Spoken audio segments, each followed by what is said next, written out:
It's still technically technology, so I can talk about this. It's nothing to do with computers though. For anybody who's got the Samsung Galaxy S3, most likely you'll be in the same boat that I am. Oh, sweet, I've Um, got just up here, don't I? I never even knew. I've got the new update for it, which means now that I'm on the new Jelly Bean of 1.4.3, I think it is now.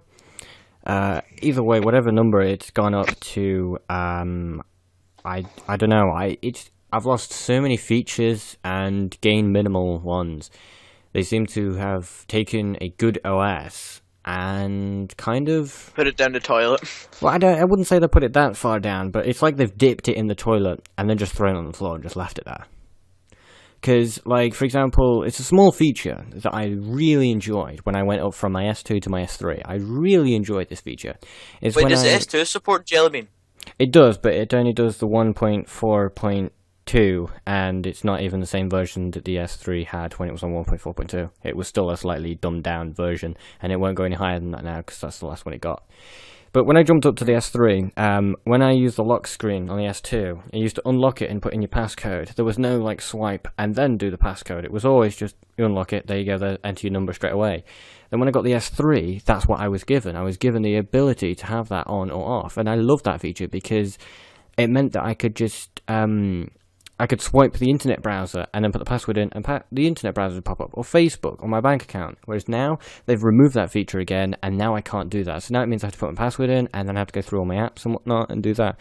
Which to me is quite a letdown, because I really enjoyed that feature. I mean, it's not a deal breaker, because, I mean, it doesn't make too much of a difference. It shaves off a few seconds and stuff. But it was nice to have that feature, you know? Mm.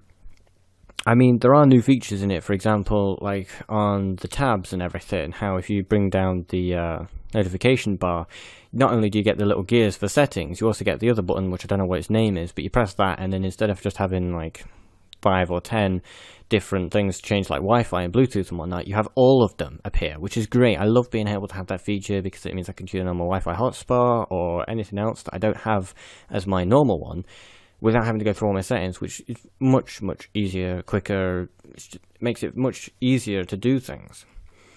I mean, the camera, like all the icons are good because they've updated most of them, and they seem a lot better than they used to be, because they used to be a little bit old and buggy kind of deal, whereas now they're looking much nicer, more towards like a HD kind of version, which is nice.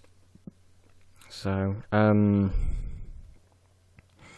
mean, I'm lucky, unfortunate, because when the S3 got its first update for this Jelly Bean update, it was all over Facebook on Samsung's Facebook.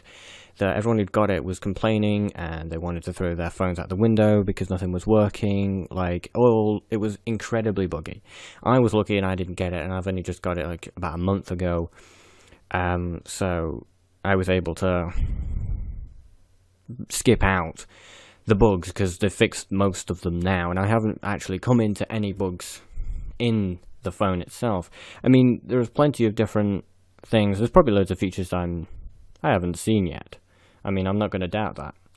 I mean, like, they've included really small features, like, for example, when you used to bring down the notification bar, it used to have all of your stuff, like your Wi-Fi and all that stuff, used to start off as far as the right could go, and then it would slowly move it towards the left, so then it would go bring your Wi-Fi. So when you bring it down, and as soon as you let go of the bar and it hit the bottom, you would be able to see your mobile data and whatnot, which is right at the right-hand side. And then it would slowly move to the left, and then you could see your Wi-Fi, your GPS, and everything, which was really annoying, because sometimes you would forget, or at least I would, and I'd bring it down, quickly tap where the Wi-Fi is, which obviously it's not, because it's moved somewhere, and it turned off my mobile data, which is not what I wanted.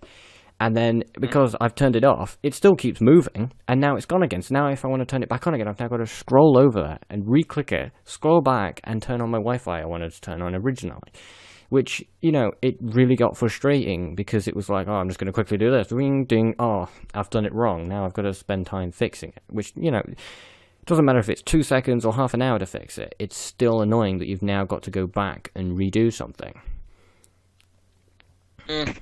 Well, update. I don't know. My phone had an update a while ago. I hadn't updated it. Got the update about a year ago. It said I had to update it, so I just updated it, and I really regret it because you know, like the S3's UI is like pretty much the exact same as that, but I don't think it's meant for this phone because when like you can't crop a photo like the way you used to. So I know it's like a very minimal feature, but say if you were going to do it, you couldn't crop anywhere you want. It's only like certain areas, which sucked. Yeah, I don't like it when they get rid of your features and limitate you to a certain way of doing it because it reduces your flexibility in being able to use the phone. I mean, minimal options, like for example the one I've talked about where you have to swipe and then you can put your password in, and the one you've talked about being able to crop your photos and whatnot, it's nothing majorly deal breaking because photo editing you can do on your computer, and locking the screen, it doesn't matter make much of a difference if you have to swipe it first. I mean, the idea of putting my password on my phone was so then when I put it in my pocket it can't unlock itself and text people, which by the way it has done. So I mean it's not too much of a big deal and break deal, but it just kind of it stuffs up your I don't really know. It makes me feel like I've got a phone that will do all the things I want it to do, but it doesn't feel like my phone anymore. It kind of just feels like a phone that was just made by Samsung, and that's it. I use it, and that's it. It doesn't feel like my phone because I can't personalize it exactly the way I want it. Like with Windows, I can personalize it pretty much exactly every way I want it to. I mean, especially with Windows 7, you can change the colors of your taskbar, and you can change the color of your like window around everything. You change your desktop picture, you can do this, you do that, blah blah blah. And pretty much you're only limited to pretty much nothing. Like the major things that you're limited to, like changing icons, you can only do if you download an extra program, which even then you do that and there you go.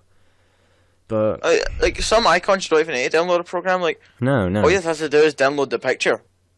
Yeah. Like on folders, you can add your own image to it, so then you have your own image of the folder and whatnot. So which is really really useful.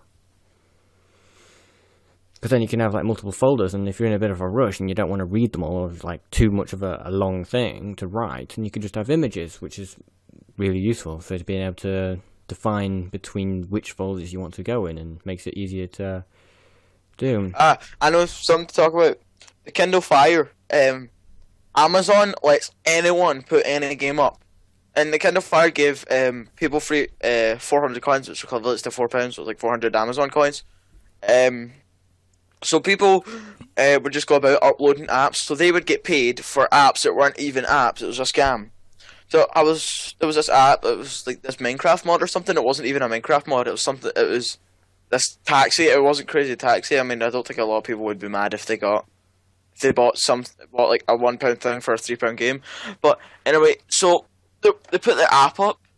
It's a scam. They get money, and Amazon doesn't do anything about it. Like they just keep it there. But with like Google Play, you have to get your app like verified. I don't know. Same with iOS. Yeah, I mean, when it comes to iOS, you're strict. Like they're very, very, very, very strict. Because if you upload an app and they don't like it, that's it. They just take it down. That's why most of the apps cost, because the free ones don't really get accepted very much, because they're just like, look, it's not what we're looking for kind of deal.